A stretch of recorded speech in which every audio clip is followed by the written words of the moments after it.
ভূমাফিয়াৰ বিৰুদ্ধে ৰাজ্যজুৰি আৰক্ষীৰ মাৰাথন অভিযান অব্যাহত। একেদিনাই ৰাজ্যত 415টাকৈ মাটি দালালক আটক কৰিছে আৰক্ষীয়ে। মুখ্যমন্ত্ৰী হিমন্ত বিশ্ব শৰ্মাৰ নিৰ্দেশত চলিছে এই অভিযান।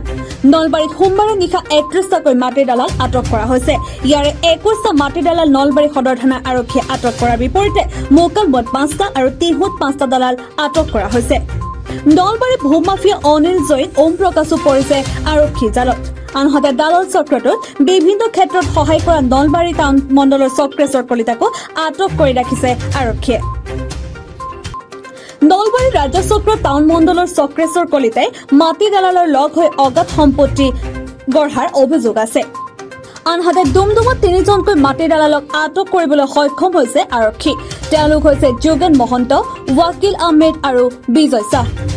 ডুমডুমা আৰক্ষীয়ে 3জন অভিযুক্তকে নিজৰ বাসগৃহৰ পৰা আটক কৰিছে। খাটি খোৱা মানুহৰ মাটি চল চাতুৰি আত্মসাৎ কৰি নিজৰ নামত ম্যাদী পট্টা উলিয়াই ব্যৱসায় কৰি আহিছিল দালাল কেইজনে। আনহাতে নলবাৰী সদৰ থানাতে অচেতন হৈ পৰিল আটকাধীন মাটি দালাল।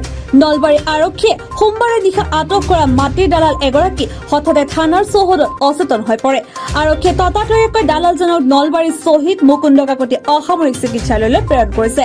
Bureau' report, north east view.